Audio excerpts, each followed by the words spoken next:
Sony spent up to $400 million on a game that was shut down 2 weeks after launch. I'll talk about worse fails later in the video, but still, how could this happen? In 2016, Overwatch was released and it was an instant hit, creating a whole new subgenre. The game studio, probably Monsters, wanted some of that money, so they set out to make an Overwatch-like game, differentiated by its unique cast of characters, suspiciously similar to that of Guardians of the Galaxy, a movie released a few years prior. Reportedly, the game, called Concord, could have cost up to $200 million before even hitting alpha. When it did hit alpha, it was in a quote laughable shape, but Sony bought the rights to the game anyway. Sony spent up to $200 million to get the game to an acceptable state. The high cost is from Sony outsourcing much of the development. Concord was released on August 23, 2024, but had so few players, Sony shut down the servers less than 2 weeks later because it couldn't justify the cost. Everyone who bought Concord was refunded, and in the end, Sony didn't make any money aside from maybe $50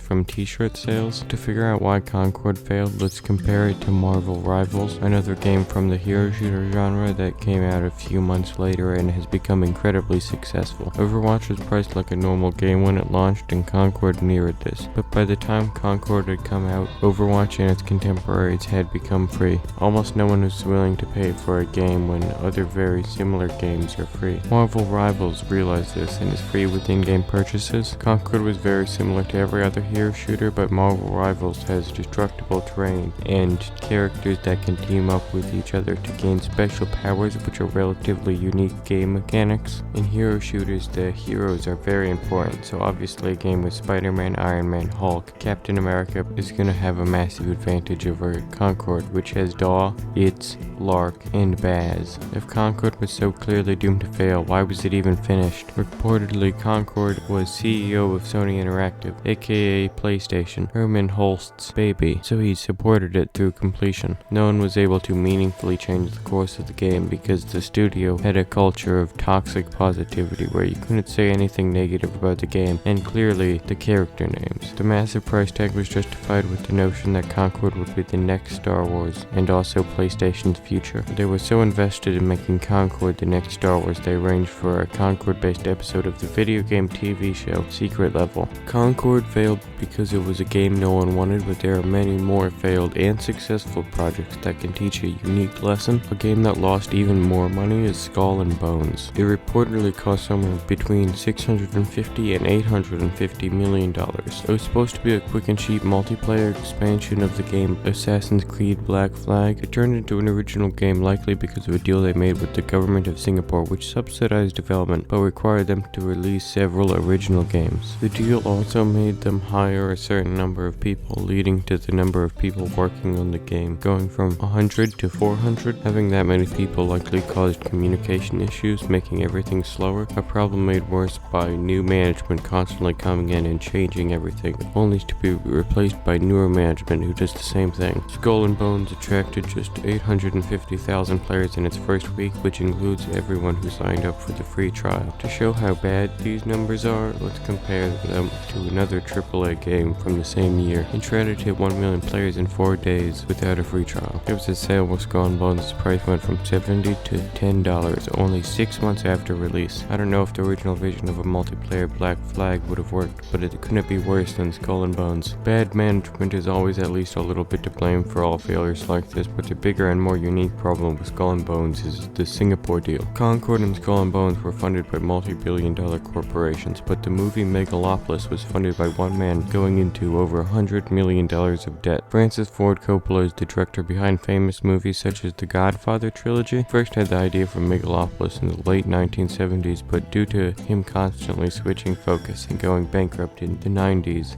it released in 2004. Coppola has a long history of self-financing his movies, sometimes successful, sometimes not, so him self-funding Megalopolis isn't surprising.